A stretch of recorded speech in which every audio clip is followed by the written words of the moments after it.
not just simply being able to bounce back. It's actually being able to bounce back better.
Good evening, everybody, and welcome to EMDRCM Live.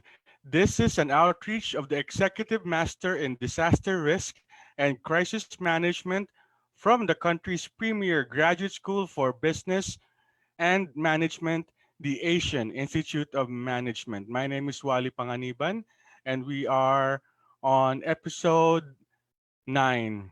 I am very, very excited with our discussion this evening. And while we have so much uh, to think about with the changes that we are experiencing in the quarantine setup, um, we need to keep on moving forward. And again, being mindful that COVID 19 is just one of several disasters that may come our way.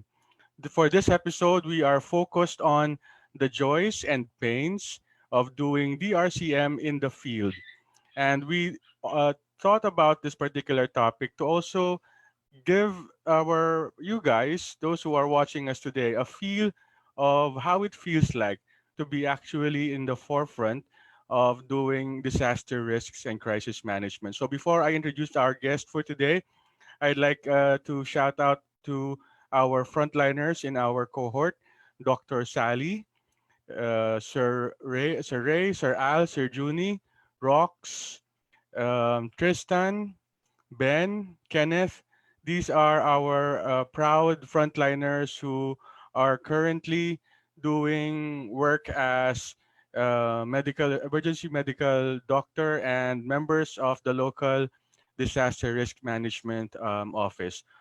So Sir Ben I mentioned Sir Ben. I think um, I might be missing out on the others, but I will remember their names later on. Our guest, will remind me who I might have missed out. This guest is one of the first members of the class who inspired me about disaster risks and the impact that this particular field has on the lives of people. So, enough from me. I'd like you guys to listen to this person who I am proud to say is a friend and a mentor because for the longest time, she has been actually doing disaster risk and crisis management on the field. Please welcome Miss Karen Tria. Hi, Wally. Hi, Good evening. Karen. Hi, Karen. Good evening. How are you? I'm good. Stranded in Cebu, but Okay. Why are you in coping Cebu? well. Um, Work related. So when the president declared the ECQ, I was already stranded in Cebu, and Davao also closed their borders. So Okay. For the information of those watching, Karen is originally from Davao City. Her family is there. So, because of the situation, because of work related to disaster risk management, she is in Cebu, right, Karen? yes. Okay, so already you're hearing the pain there. We will talk about that later. So, Karen, let's understand first what you do, what are you currently doing, and what you do in general. Right now, I'm into freelance consulting. So I provide technical assistance to local government and also to private sector. So basically, technical assistance in terms of business continuity and disaster risk reduction and management. W- And right now, since I was stranded in Cebu, so I do voluntary work with some of the barangays. With some barangay captain that I know, so I volunteer some technical assistance in providing them um, data. Say yeah, in Cebu we're doing a currently we're doing I'm volunteer actually I'm a volunteer in terms of setting up their database and information management system. So you're guiding them, so to speak. Sort of, yeah. Right. Okay. So and the consultancy group you mentioned, this is your company. Yes, I set up my own tech consultancy group. It's called Stratria. So, but it's actually a startup. So basically, right now I'm just working with people that I know and organizations that I'm familiar with. So very Stratria limited. sounds like strategy. Yes, yeah. So okay, play on words on strategy and the surname Tria, I'm guessing.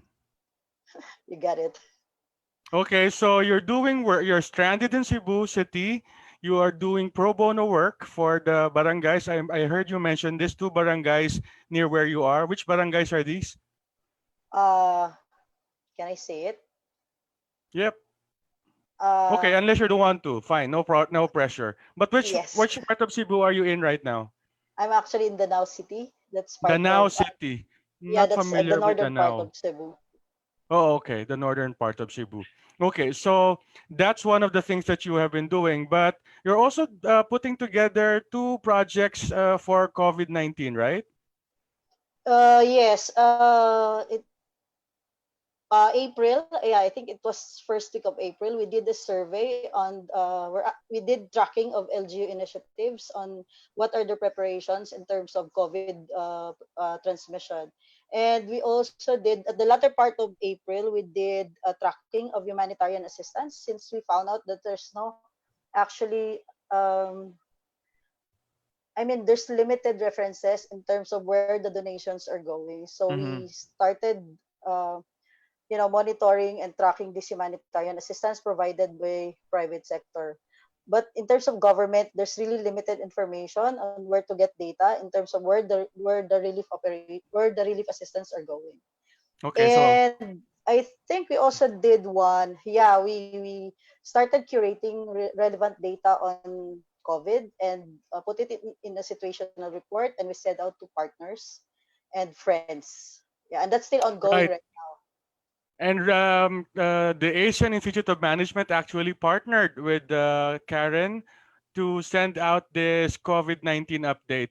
And for those of you watching who would like to get a copy of this update, they can probably send us a private message through this Facebook so that Karen or AIM can send out this update. They're very useful because one look at it, you find out all of the headlines, the critical headlines, and the current status of the particular pandemic.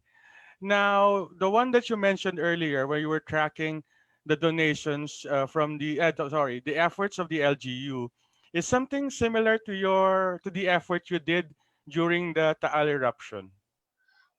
Yes, sort of. But the difference is when we started the Taal Opsen, it was basically from scratch. Like we have to set up the physical structure at the same time. We have to organize people on who will be manning the Opsen. At the same time, come up with identify what are the objectives of setting up the operation and sending out relevant updates and reports to AIM management. Okay, Mm, so yeah, it's like for the the same. information of those watching, that particular initiative of the cohort was led by one of our valiant leaders, Karen Tria. And it was the output from that initiative, the Taal Operations Center, were actually used by our classmates on the field, actually in the province of Batangas, and some our classmate at the OCD. Office of Civil So Defense. all of these things that's why I'm telling you guys, this lady is an inspiration because what I keep on learning from the class, she gets to also reinforce with her sharing about her experiences on the field. And during our brainstorming sessions in the coffee shop outside the canteen at the AIM, we always talk about Karen eventually writing a book about disaster risk management on the field. For your information, Karen is a graduate of development communication at the University of the Philippines in Los Baños, 1912. When Never was that? mind. Never mind. Okay, got Never it. mind. Okay, so that we've gotten the intros out of the way. We know that you have been doing this. My first question, Karen, is how did you find yourself in this particular field? From DevCom. You wouldn't expect somebody from DevCom to be in disaster. Although you can argue that it's has some, I guess, similar points or parallel areas of concern. But from DevCom to disaster, can you share with us how that happened? It was actually an accident why I came to to the world of DRRM. No, way back in 2009, I was involved in the cocoa industry. Then we experienced Ondoy. We used to live in San Mateo, Rizal. So if I remember correctly, that time I really don't know anything about disaster. So we experienced the flash flood, and I have to bring my children to the nearest evacuation center. So it was really kind of scary at that time because I really don't know what to do. Then and when we were there, I was amazed by the fact that there are really people who are willing to help and extend, even strangers. No, they're willing to actually help. And there was this couple who offered us a shelter and food. So I really that was really unforgettable. Then 6 months They shared, later, wait, let's clarify that. The couple shared their shelter with you. yes, and with my kids, and of course they gave us food and a little money just to go home, because basically I really Wow. don't have anything that time, no?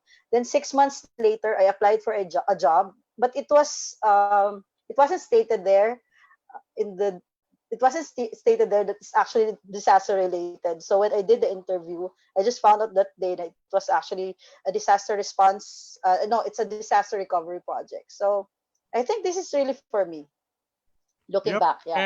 And right now you're really heavily involved in so many projects. Again, for the record, Karen is also has been doing disaster risk reduction training with barangays across the country. So, and that's in partnership with a company that um, you guys are familiar with, but because of some issues from our admin, I won't be able to share those Yeah. information with you. But suffice it to say that Karen, this person, you will not really find her at home most of the time. So that's Yeah. one of the things that we would like now to focus more into the pains and joys of doing disaster in the field. So you mentioned the start from your first work with the Philippine um, cocoa industry, and then that Yes, I experience started. of somebody helping you out in with the actual disaster that you found yourself in. And now Yeah. that you are heavy in this particular field, you, I think, I believe, which and I also strongly recommended to our producer to make you our primary resource person to talk about the pains and the joys of a DRCM practitioner. Let's start with the pains. What are the main difficulties for somebody doing DRR or DRCM in the field? Well, my experience, since the areas or the recipient of the projects are actually pre-identified by the donors, so you really have to bear with, whatever challenges in the field, especially in terms of access and transportation. So I've been to the most far-flung areas in the Philippines delivering training. So that's really one What of was the the most difficult to reach? Can you remember one difficult area that was uh, difficult to reach? I had to take a motorcycle. Like there were four of us. The habal Since habal.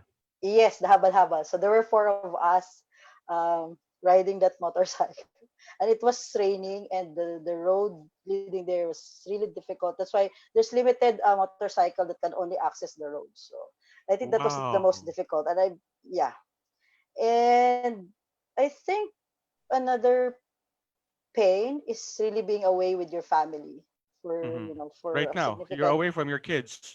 Yes, I haven't been home for 4 months already, so it's kind of, you're like an OFW in the Philippines. So But it's hard. I wonder if that's the case also with the other people in the DRRM field, or is that because you're just very workaholic? No, because you can't actually decide which areas you're going to cover. So it's again, it's given to you, and you have to deliver what is expected from you. So we can't, choose where to go. And I've actually been to the farthest mountain of Mountain Province, and Oh, some areas that have no internet connection, roads are really difficult, and of course one of the most challenging, probably, I guess, are in terms of culture, and also dealing with different kinds of people. And you have to adapt of the language, so it's kind of difficult. Like the manual, actually, the lecture is written in English, but you have to deliver it in Filipino. At the same time, in most areas that we've been to, like, we've been to the Waray region, to the Ilocano region, to the Bicol region, and even some parts of the Muslim areas. So you have to really consider, how are you going to deliver a particular training, like, bringing this own, I have my own, you know, how do you deliver the technical topic to make it more simpler and really chewable, no? At the level of those people who cannot even read, who cannot even write. So it's kind of really difficult. And at the same time, um, I've encountered, people. There's really differences in terms of people's perception on risk. So I'd been to area where we're What about do to you deliver. mean differences in terms of their perception of risks? How is All that a right. problem? Yeah, example. So we went to this area and we started already discussing about disaster. Then somebody from the group said, "You know what? We don't appreciate what you're doing. We don't understand what you're doing because we feel that our area has never been, affected by any disaster at all." So I was like, Oh, how okay. am I supposed to deliver this? You were identified to be part of the beneficiary, but again, as they've said, it's not relevant to their context. Then what I did, and that's really one of the lessons that I've learned. Before you go to a certain area, you have to do your research. Try to get as many information as you need. So if ever there will be a confrontation, quote unquote, you will be ready to answer back with evidence that there was actually a disaster that took place. It's just about people, because most people actually perceive disaster like somebody died, you know. Yeah, but mostly it's about people dying. Disaster is Hmm. all about people dying. But when we started talking about, there was, the bridge was cut off for like 6 months. They have no access to food. Transportation was very limited. There was no water. So that's the time they realized, yeah, there's actually disaster. They had experienced disaster. They just don't know that it's actually disaster. So Okay. yeah, We're it's going to perception go based. through that your response one by one. I'd like to focus more on the first part that you mentioned, being away from the family. You have kids? Yes. How many? I have three boys. And I'm assuming they're still very young. Yes, my eldest is 13, 11 is the second, then my youngest is 8 years old. And they're all boys. So how are they coping? What are the reactions that you get or the comments that you get from them with all of the things that you, for example, all the traveling that you do? Yeah, it was easy when they were young, right?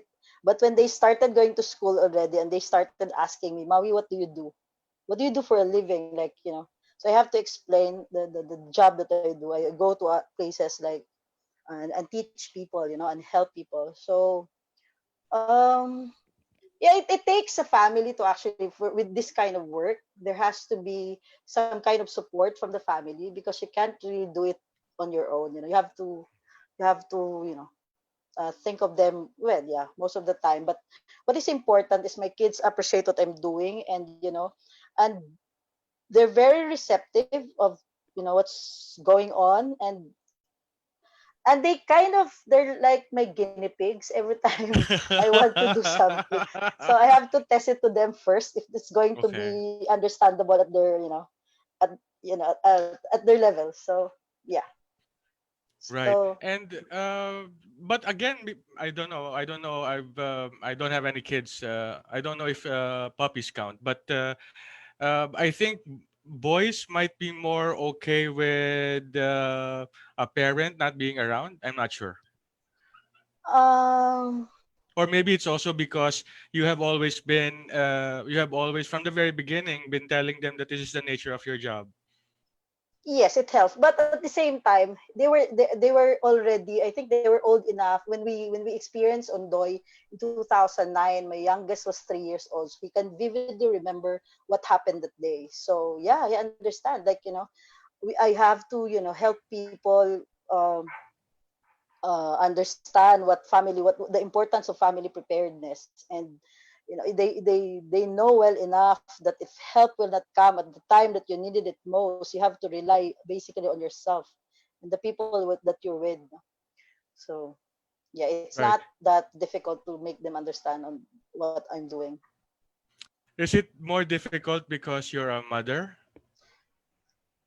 Being a mother is, you get to be very emotional, especially when you go to areas, then you see uh, women who are breastfeeding, attending trainings and breastfeeding. You can actually, I can of course relate what they're going through, and it's also kind of, I don't know, that's part of being a woman now. When you go to field, you're really more emotional, you're more vulnerable. You get, mixed reaction every time you see, like there's disaster and we did a relief operation. When you see kids asking for food, you see a man looking for the children. So it has a different impact if you're a woman. So, and at the same time, I also would like to share that being a woman in this field is really kind of challenging. Every time you go to a field, and people would perceive you like, oh, what is she doing in front? This is a lady. She's small. She's young. What? So Okay. Or it seems like I have so much to prove to people that you know I have something to what do offer you mean them. I prove can to people? What do you mean? prove in a sense because they have this perception of women that no, actually they have this perception that disaster is a world of men. It's actually a world, the macho men, doing response, because that's how people again perceive disaster as a response. This muscled men, doing training, showing Right. demonstration on, uh, so that's the initial perception of people. So when they see women in front of them, there's like, and does she know how to swim? Does she know how to, So that's really Oh, one okay. of the hurdles that I have to, overcome, especially in going through traditional places. But Karen, until this time, there are not a lot of women in DR, our roles. Would you say Mm, that, or things have changed? I think, yeah, things have changed when we shifted the paradigm to disaster risk management. But during the disaster Okay. management framework, it's really more dominated by men. It's more on the rescue. It's more on again the muscles. But right now, when you do disaster risk management, it doesn't require muscle. It Right. requires a certain also ability to actually be, an ability to understand people, an ability to listen, and be empathic to what the people needs on the ground. So yeah, it's I'm going to no emphasize longer. what you pointed out. There was a paradigm shift in DRR. Yes. Can you expound on this? Before, it used to be Yeah, before it usually disaster management. So we manage disaster. So we wait for disaster to happen, then we do something about it. more So response, no? yes, it's more on response, providing relief. Then you wait for another disaster. You give relief. Then rebuild. Then wait for another disaster. So that's how DM works. It's really more on the response side, and it's so short. It's really very short term. In terms of it's a what do you call this? It's very short term. No? Interventions are really short term. Now, when the paradigm shift happened, people has to look at this one that if you do more on preparedness and prevention and mitigation, you don't have to respond at all. Okay? And there would be later. I mean, because of you invested so much on prevention and mitigation, even the recovery phase should be a lot easier compared to not doing anything at all. Right. So for those who are watching, take note. That's quite one of the things that the first thing that I've learned in the discussions of in the EMDRCM program. Before I thought I would not also be able to do with the disaster risks part because my initial impression was it's all about responding to disasters. But again, as Karen mentioned, there has been a change in perception. So from response now to actually building resilience long before the disaster hits or strikes. Great point. Okay, so you mentioned something about having difficulty with the culture. And I remember you sharing with the class this experience you've had recently where you had to go to Lanao, I think, to conduct some training. And there are two challenges. It's a Muslim area with so many strict rules.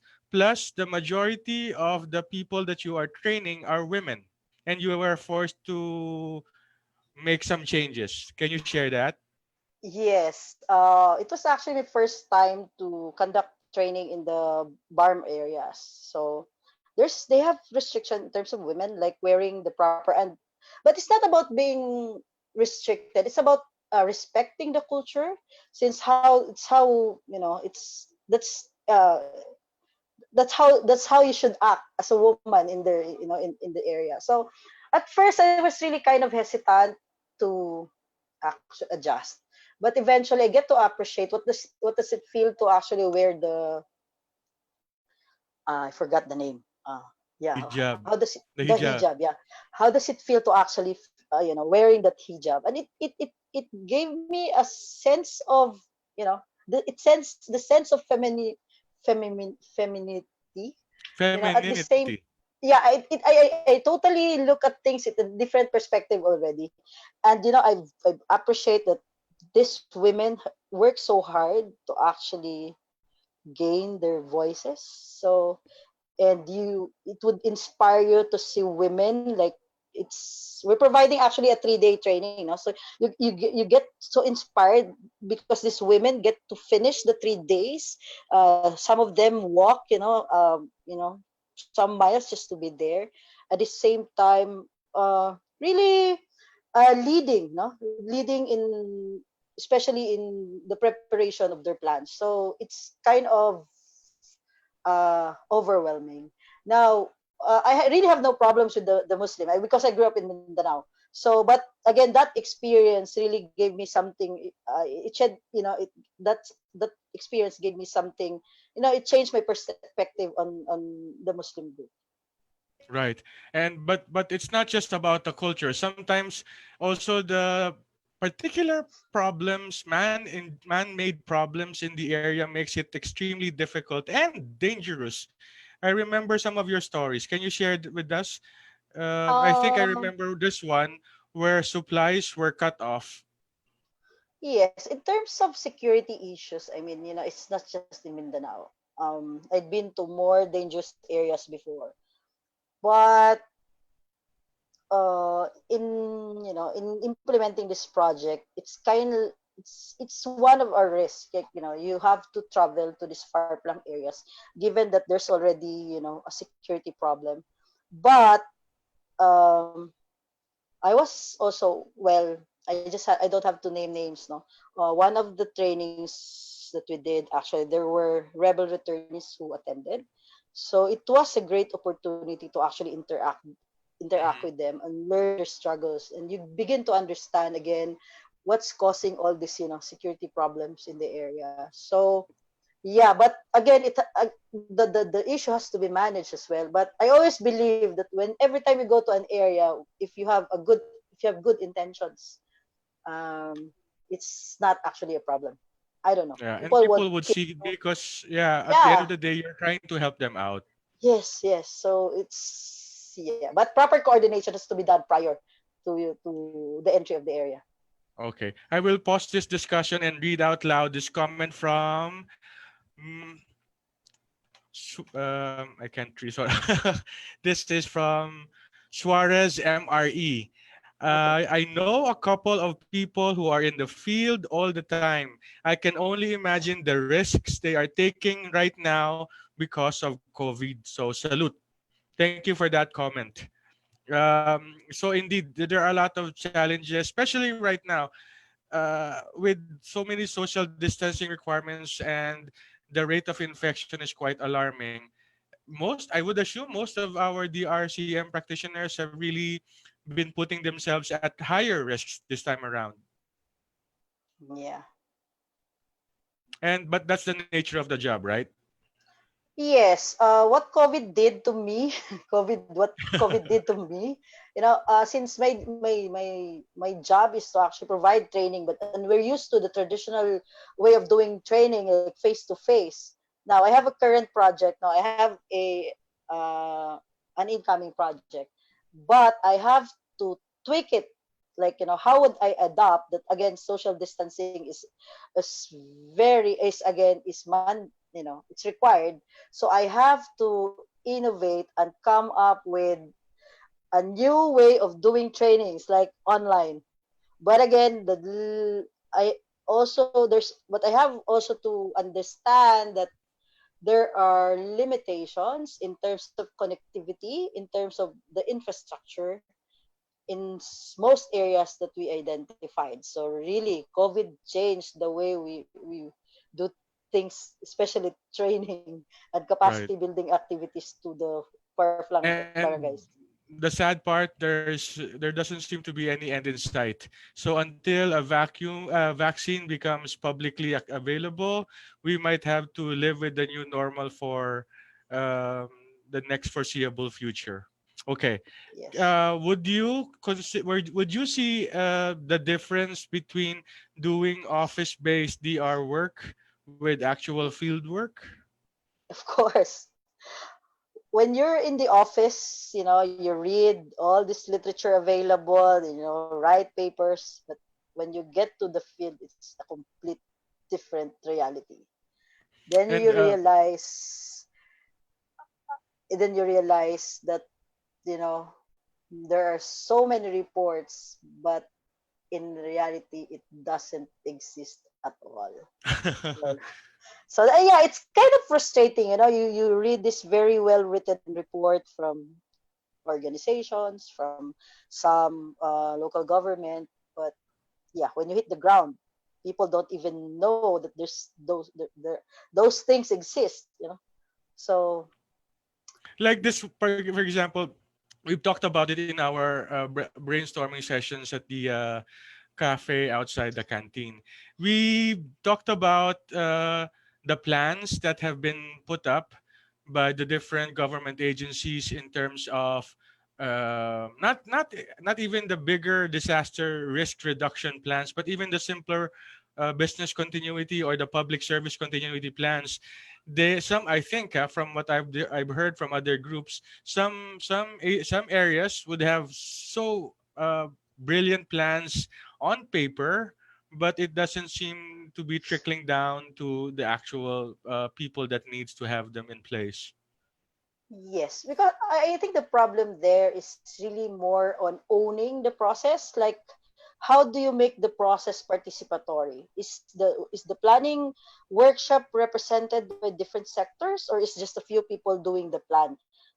Because at the end of the day, it's really more on compliance and submitting plans. I'm not naming any LGUs, but these are really practices that you can see uh, there, on the field. And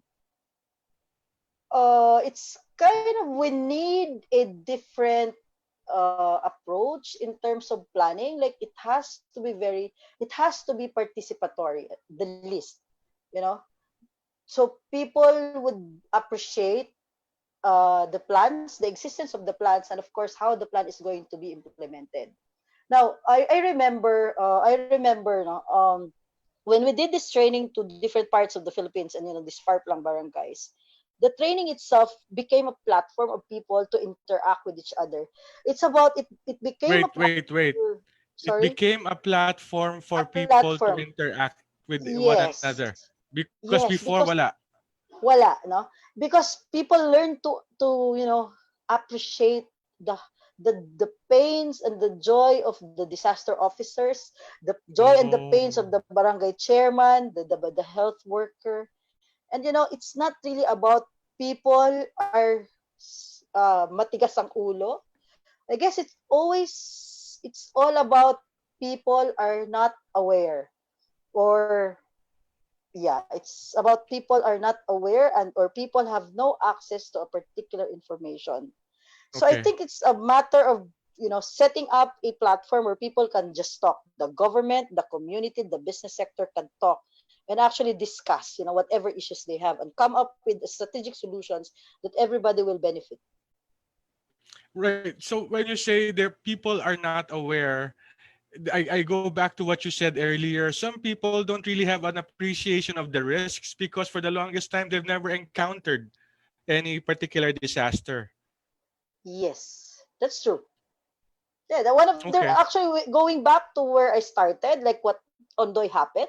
I really don't understand what flood can do because I never experienced flood in my entire life. You know, it was a totally different experience for me. So you know, it was understandable that I don't even know what are the countermeasures or where to go. You know, and again, there's also this culture of walang pakialam. You know, Okay. start to realize that you really have to be mindful of the situation. You have to be mindful of your surroundings. Na you do not exist alone. No? There are people around you that you can always, ask, and yeah, it's all And to add yes, to that, walang pakialam can be both ways. Wala kang pakialam sa nangyayari or wala ka din pakialam sa mga tao suffering. Kasi yes, because it doesn't affect you.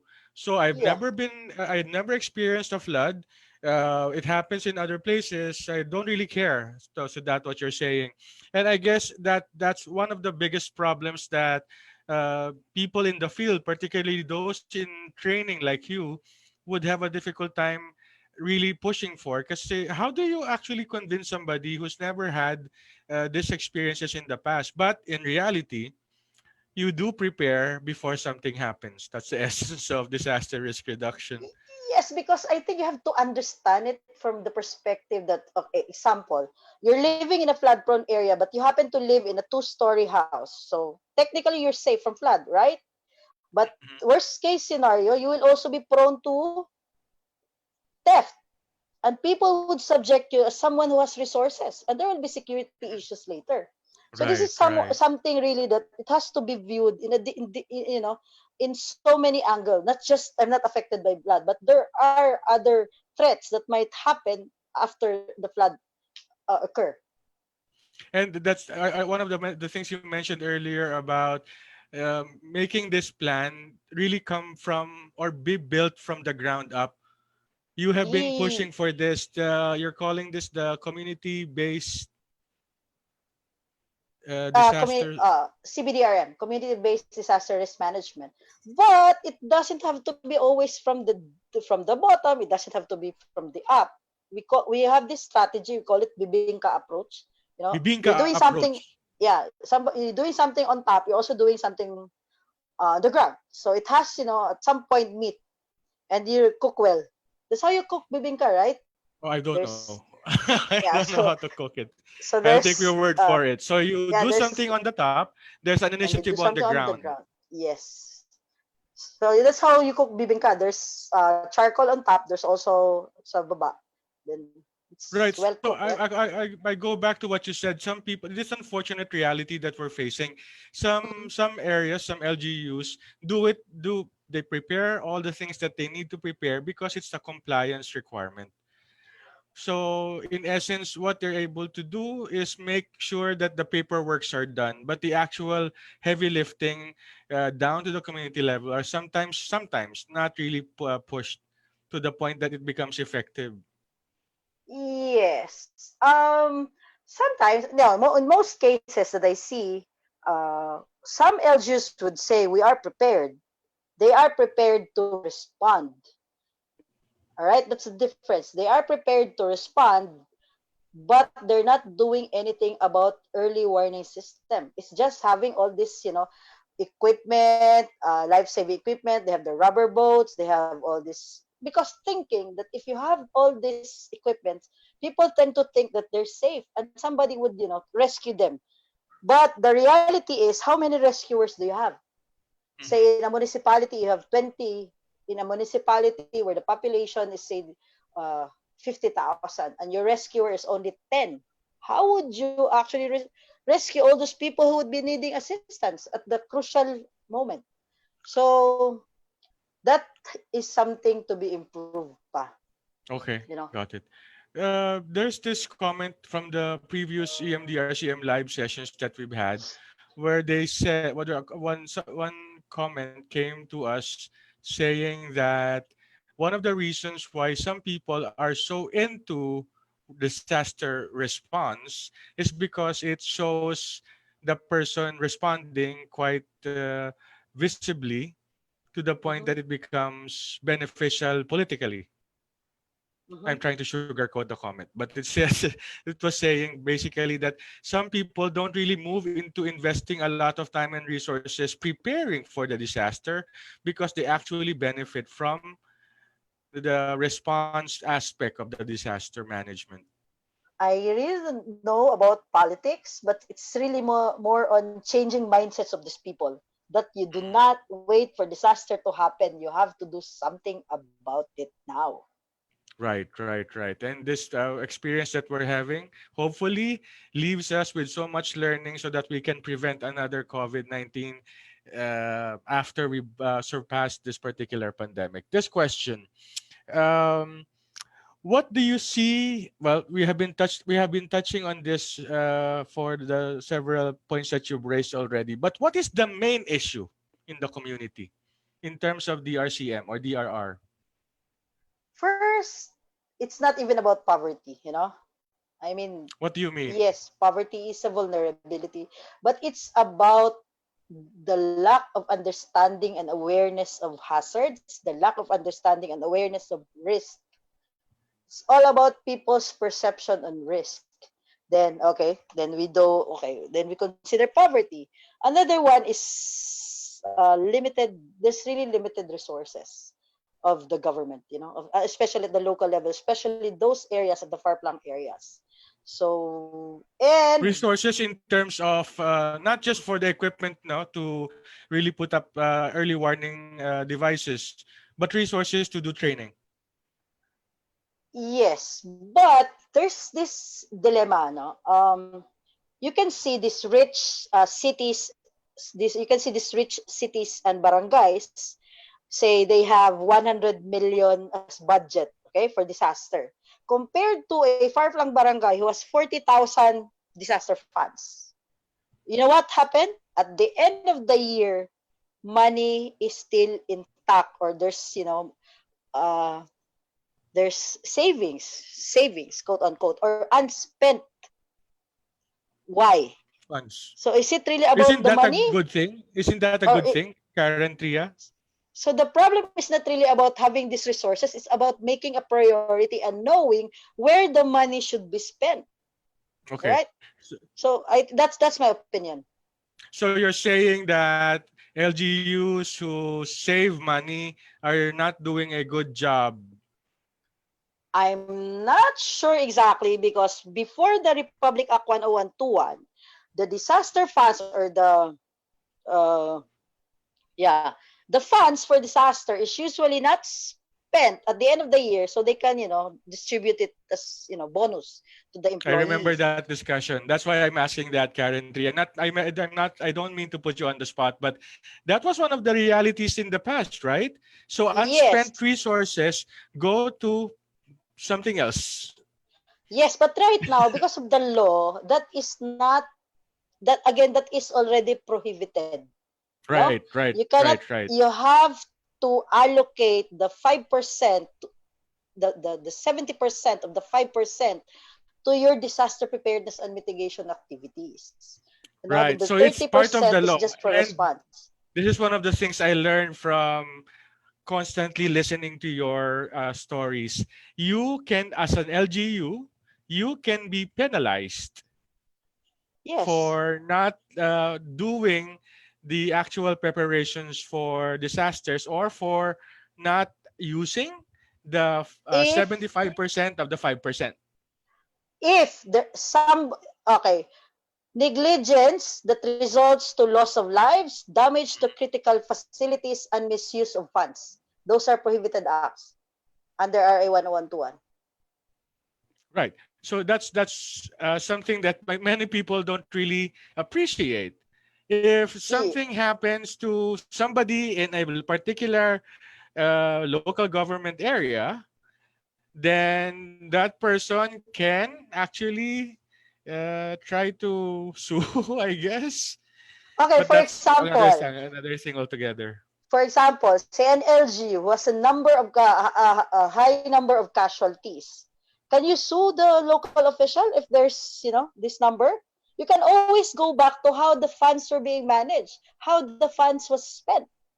If you see the funds are intact and the people were dying, Well, then That is something. that is something. I wonder if people actually realize that because we come across disasters year in and year out. Yeah, that's one of the also one thing, no. The law was passed 2010 and it's already 2019. You will be shocked because some places that I go, especially the far flung, again, do not even know the existence of the law, right? Wow. And they Wow. had been But isn't using isn't their that also a funds. responsibility of the local government to tell people about what they're supposed to be doing, right? I But again, in the Yeah, ideal that's world, part. I know that's part of when you get elected at the barangay level. Like you will undergo training for newly elected officials. So the RA 10121 is one of the topics being discussed.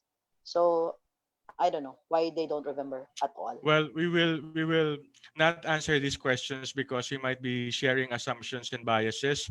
But you guys watching and listening to this discussion can probably, well, have your own conclusions about what's going on. That's why we keep on Uh, saying, look at this pandemic as a way of assessing your particular leaders and how they have been responding and probably putting in efforts to prevent uh, things from escalating any further. but again, Wally, Um, we do not generalize. There are we do not very well generalize. performing LGUs. There's Right. really very good, well performing LGUs, but there are some. Okay. I will not even go to that quantifier sum. Yeah. I will say that there are places and there are other places. We don't. Yeah. I'm not sure. I'm not sure if we can say there are less of the bad apple or more of the good apple. I don't know. I think it's difficult to really at this point really see how the mix is. Yeah, well, I also would like to, not just the negative part, because mostly, every time I go to areas that are the LGU is well performing, I also learned a lot from them. Right. So these are practices, these are very good practices that can also be shared to other areas. So, yeah, hindi naman lahat bad. Yeah, agree, and you're Yeah. absolutely right. We kept on saying that during the previous episode. We do not mean to disparage any group, any particular. That's why we try to limit as possible any mention of a particular place because we might be mistaken. And I Yes. think one of the things that you kept on referencing earlier, some of the things that we should know, we don't actually know because the information is not there, or we don't Mhm. have actual data to substantiate our assumptions or conclusions. So you're absolutely right. There are great places where leadership is excellent and the plans are really top notch. But again, we're just saying there are also those places. Yeah. One wonderful point. So this I'll read first a comment also from Suarez. This is a follow-up comment about a point we had earlier. I must admit that the physical aspect when it comes to field work is most likely for men. But women these days are already into field work. As mentioned by Ms. Karen, women are most likely to be more emphatic, emotion-wise. Women can handle some situations better than men. Ouch. Ouch to me. Okay, do you agree? Yes. Okay. And that's Yeah. because you are biased? No, Um. kidding. No. No. We've been discussing this in class. There are, because of physiology or the way that we're made up, there are things that uh, women can really excel at and do better, and men can also parang be in that particular stretch, also excel in that area. But we're not, again, generalizing everybody. It's just that um, they are more predisposed, I guess, is the Mm-hmm. safer word to say. So she was Yes. actually saying that she agrees, but now you have Karen Tria doing all this field work, and she has really been making a lot of difference. Which brings us to my next question. What has been the most memorable aspect of your work in the field? Can you give just one, which one lang Just that one. defines or reinforces the desire in you or the passion in you to continue doing disaster risk management projects, work in the field? Yeah, one. When I got a call from someone. It was in the middle of the night, and that person told me, "Thank you because you've taught us how to save our lives." And that was really something. Right. It's And everything is worth it. it's a concrete proof of proof of concept that the things that you're actually sharing, the trainings that you provide, are actually resonating and they're actually putting it to good use. Yeah. So um, if we're going to, consolidate all the love letters that we got after the training, you will really cry Right. And that because, was one of my objectives for this episode. I wanted to yeah, see you cry. now I want, Okay, fine. yeah. This Because, question also, when, yeah. sorry, when people would say that thank you, just not only, no, parang you save us, not just myself, but including my family. And we promise you that whatever you taught us will be shared to the community. And that's, again, something you didn't expect that Right, people would. because normally you'd get that feedback when you actually do response, right? Yes, but not on the preparedness part, right? Like Right, teaching right, them how to which do makes it mapping, how to do absolutely more assessment. amazing. Yeah, But I wasn't there when physically. Yeah. when I first heard about these stories, actually, one of the things that again, I'm not pushing you to be all Karen Tria fans, but I am.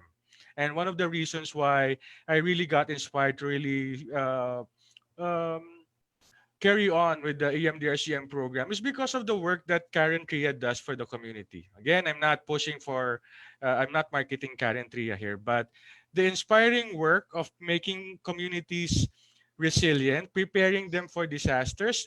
Well, you said it earlier before, Karen, it's thankless, right? It's a thankless job, but when you get these reactions from people that you've trained and help improve their lives and actually protect them, wow, that really means something. Yeah, Wally, because I always get this, question. Why do you have to travel? Why do you have to, work at the community? Why do you have to help the barangay? Because at the end of the day, I always believe that we have to help the government. And this is our share as a citizen to actually, in our own little ways, we have to contribute in terms of resilience building to this country. Because if we help the government, it will again resonate to better services for the people. So, yeah. Okay. I will read some of the questions because they're starting to also come in. From Ana Falasol, if the rescuers are trained, is another issue. I think what she Yes. means here is it's great. Some people put in a lot of equipment. Some areas, again, we're not generalizing. Some areas put in a lot of resources and equipment with the shiny boats and all of this flashy equipment. But turns out the people don't really know the right way of responding. Have you experienced this?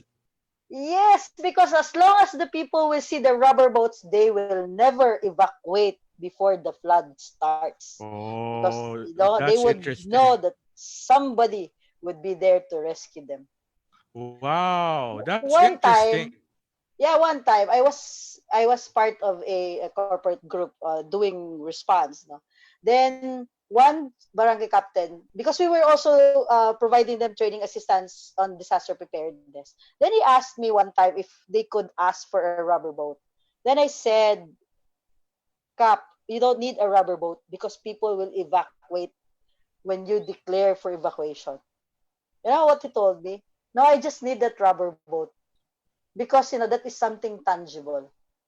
Like Okay. that is something that I can display and show And they can people that we're probably prepared. put their name somewhere, right? But interesting part of what you're saying really makes sense. The false sense of confidence in these things can really affect the way that people make their preparations. Not all the time though, but it actually can be something for people to consider. Yes. Especially there are areas where people are very difficult to move in terms of relocating them when the floods or whatever comes to threaten their lives. I'm going to read another one here. Some people who have been victims or affected by disaster and pandemic don't really care even if we educate them. Um, I think communication is a big part in doing, DRR, because it's how you package the message, it's how you deliver the message, and it's again, there's no size fits all, in doing Right. communication. Because in every community, they have again their own sets of values, their own sets of culture, and that is something you really have to consider in crafting your messages. Right. And this is my reaction to this comment from Suarez. Just like what you said, communication plays a big role in really changing mindsets from people. And Yeah. to that point about educating them, and yet they still don't care, my analogy is how long did it take us to us to master the multiplication table? Overnight? Yes. 3 years. How many hours did we spend studying through elementary and high school to learn really about the basics of mathematics for us to be Mhm. able to use them? So maybe educating them one time helps, but constant education, and to Karen's point, constant communication about the risks can really spell the difference between getting them to change their minds about risks. There's another one from Mark Thomas Ablaza. Is it about time to lobby Congress to pass the Miriam Defensor Bill 1573 Pandemic and All Hazards Preparedness Act? Yeah. No, no, I mean, the law is again 25 years after the law was passed in 2015. There was a sunset review being done, no? But You're referring up until to the Republic Act RA 101. 10121, yeah, Mhm. up until now, there's no amendment yet, right? And there's so many versions of the law that's being discussed in Congress and Senate. So yeah, I don't know which version would be signed Yeah. into law. But Yeah, again, so to this point from Mark, uh,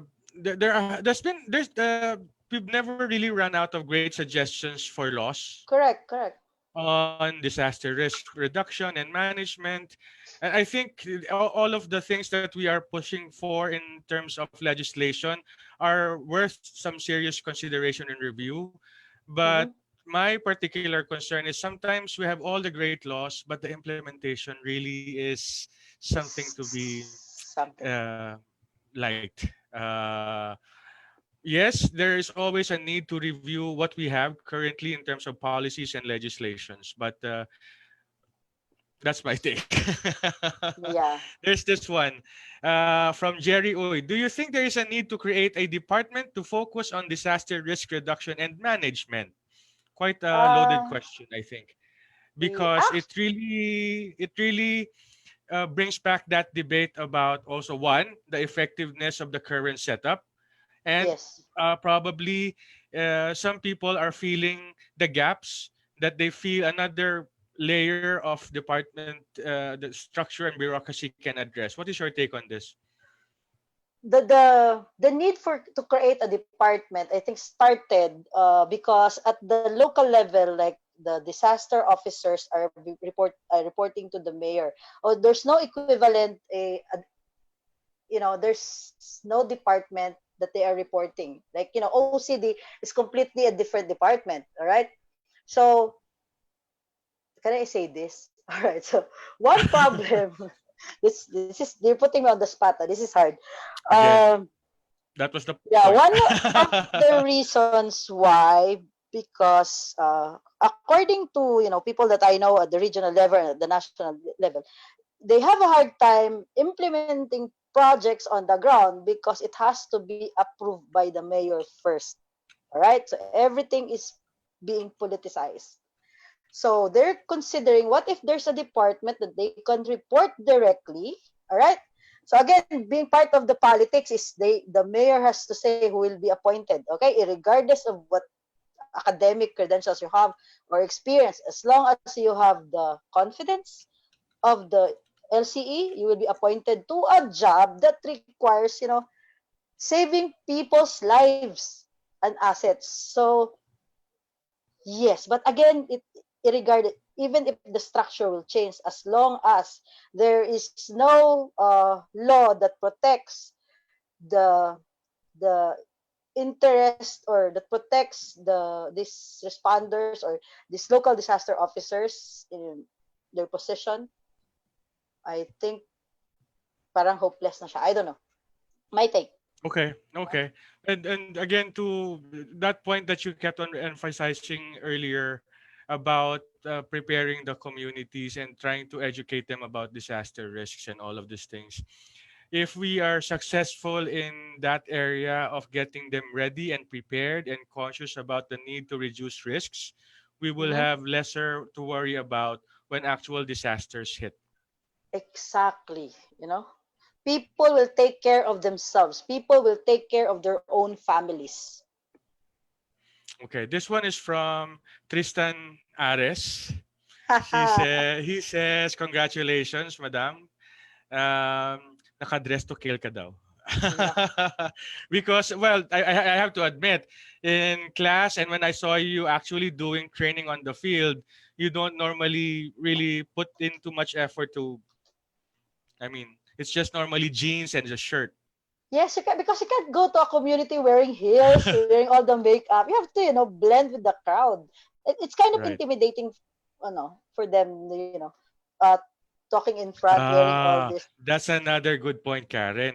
You cannot come to the community being high and mighty and know it all, and I am their solution, your savior. Listen to me, and you Yes. will be saved. Yes, because at the end of the day, it's not about what I'm wearing that I'm gonna, it's all about the learnings that we will be getting from each other. So it's not about, your how you dress. How you Actually, look, right? that's my take. All Okay. right. This question from again Suarez. Before COVID happened, did you do trainings for field workers about mental health? I mean, like coping up with disasters, etc. Okay. Mental health. I have no. Well, unfortunately, I'm not that confident in terms of providing trainings on mental health. That's not one of my core expertise.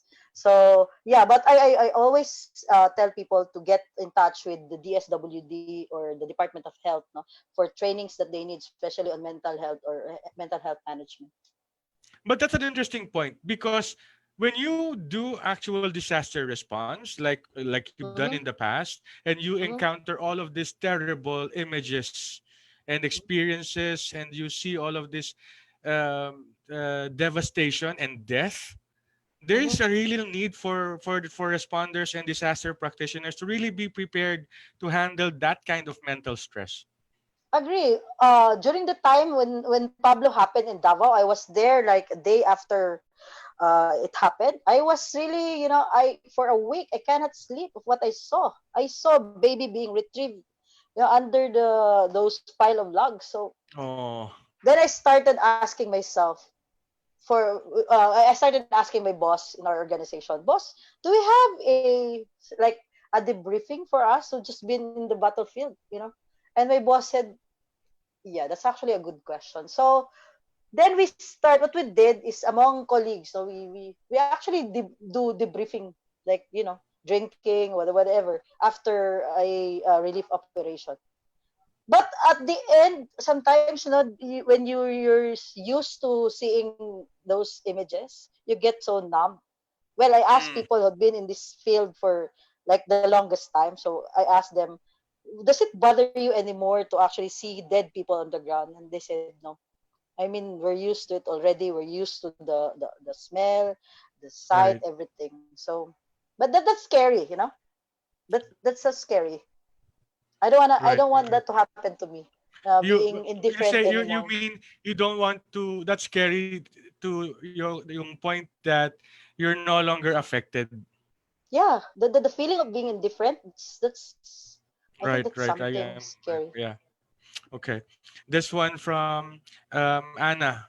Um, For me, the lack of educating the community is also a factor. People doesn't know that disaster is not only the work of government, but a collaborative effort. We love you, Anna. Yes, and that is what we have been trying to say all this time. Disaster resilience is everybody's business. Yeah. And the effort that Karen, oh my God, if you just see Karen at work in the field, you will see exactly that she is driving that part. Everybody has a role to play in disaster risk reduction and disaster resilience. This one, my experience also, people only know typhoon flood as disaster. People don't know that salinization is also a disaster which affect the way of life of people. So salinization, I think, is referring to when fresh water gets contaminated Process. and it becomes more like your seawater. Mhm. I'm not particular about the science behind it, but to her point, there when we actually, the definition of a disaster is quite the way that we defined it in class. Disaster is that time when, after a shock to the system, the community, the institution, is no longer able to provide for the needs of its people, even with their emergency resources. So that's the technical definition of disaster. You can check it out, but we use disaster quite loosely. So when you mentioned this, Anna, that even salinization can be a disaster. Indeed. So there are things that are happening right now, mostly driven by climate change, that can eventually really become big problems for all of us. So this one is from Sir Ace Esmeralda. Good to hear from you, Karen. What is your advice to your fellow female DRCM and female EMDRCM cohort 2 with regards to excelling in the field known to be populated by men? I think we've touched on some of these aspects earlier on, but quite an interesting question. So, what would it take for women to excel in this particular field, which is at least by a small margin? We can just use the statistics of the class. Is still majority men. Yeah. All right. So first, you have to have a passion. You know, Mhm. passion is a requirement because if you're not passionate about what you're doing, any small problems that you might encounter, you'll end up quitting. All right. You have to be very adaptive. You know, you have to consider that every time you go to another place, it's a completely different environment. So you have to learn to adapt. The next probably is all about having an open mind and an open heart. You know, you have to learn how to listen, or the willingness to listen and learn should be there. And this goes also to men, not just for women. And um, yeah, this job is not for the faint-hearted, definitely. So, yeah, dapat matibay ang sikmura mo because you'll never know where your journey would lead to. All right? But again, you have to be prepared of the worst thing that could happen to you. So if you're used to living in, say, in a lifestyle or yung medyo maarte ka, mukhang mahihirapan tayo dito. Pag maarte ka, Because, mahihirapan tayo. yes, And that because when you applies go for to every field. yeah, because in far-flung areas, there's no toilet, there's no hotel. So you have again, you have to adapt with your environment. So yeah, passion, being adaptive, being open-minded, with open heart, you're willing to listen, and of course, you have to be empathic. Okay? So Okay. yeah. We've touched first on the pains of doing DRCM or DRR in the field, and you've also referenced several of the joys that you've personally experienced, like the letters that you received from the community, who actually appreciated the training and acknowledged that it indeed saved their lives and their families' lives. Mm. So, aside from this that you've mentioned, are there other joys that you get from Of doing course, DRCM the in the field? the pay is good, but do not make it your motivation to enter into this field. The Okay? pay is good. The pay is good, right? Okay, okay. But that is secondary. That's one of the Okay. joys. And you get to Okay. travel, you get to travel and see the culture of the different places in the Philippines. So that's one of the joys, most probably. And of course, the interaction with people. You get to encounter people from all walks of life. And imagine. And that's, I agree. So, especially if you're the type of person who really enjoys interacting with all Yeah. sorts of folks across different levels in society, the work that, well, Karen is a living example of this, that she's able to meet so many people that she can probably one day run for office. Yeah. Okay, now I think we've covered practically all of the things that I've listed down as a topic of discussions, but this one has to do with the EMDRCM program in particular. So, All right. what has been the biggest learning you've had from the almost 1 year that we've been studying disaster risks and crisis management? How will I answer that? All right. In terms of DR, probably not so much. But the complementary tools, I super appreciate it. Like the data visualization science, the the systems thinking, the design thinking, the bridging leadership program, the well, of course, economics, the statistics, the finance part, the disasters financing. These are things that well, it's not necessarily new, but these are really things that I feel that I need at the moment, right? So, and AIM gave me that opportunity to learn, right? So Okay. I would say that I'm actually a better person now compared to when I entered the institution. Yeah, better Okay, equipped in a that's great. sense. Yeah. Okay, let me just put what you said in context. When you said the DR, not so much, it's because Karen Tria, again, has been doing DR work for the longest time. But the DR classes that we've had, especially for me, for somebody who's been totally clueless about disaster risk management my entire life, the DR subjects have really opened up my mind, especially the discussions about the frameworks that are now shaping the policies and the laws that we implement. So um, when these discussions were presented to us, we saw really how I personally saw how they are connected. But Karen, we can forgive her because she can actually start teaching these subjects on her own, and she actually has been doing this training for the longest time.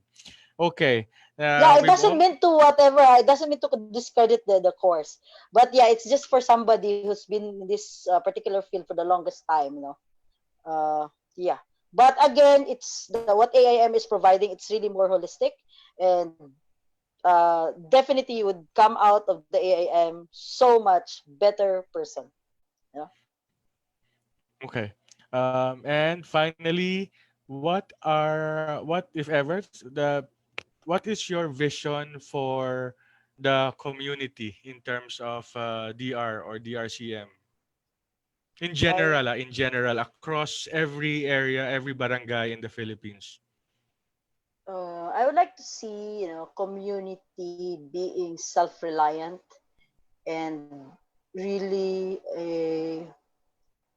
um, I hope there will come a time that those communities will no longer ask for external assistance because they can do it on their own, or they can survive on their own. Yeah, that's Okay. my wish for the communities that I've So been to. they'd be able to really stand on their own, and Yeah. that's also most of us wishing for as part of our resilience aspirations. So, any last message to everybody watching, especially to the members of cohort 2 who will soon be joining our little community at the AIM? Yeah, for people who are interested to get into the program, you do not be overwhelmed by the tuition fee, okay? Because money can be, raised, Mhm. but the Earn. opportunity to be learning with the best, best classmates and really brilliant, brilliant professors is something that cannot be equated with money.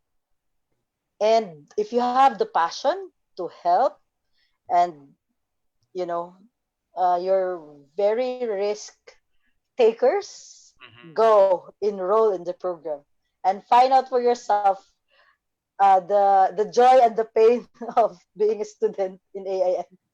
Right. Okay. So with that, we'd like to thank Miss Karen Tria, our resource person for this episode of EMDRCM Live on the topic the pains and joys of doing DRCM in the field.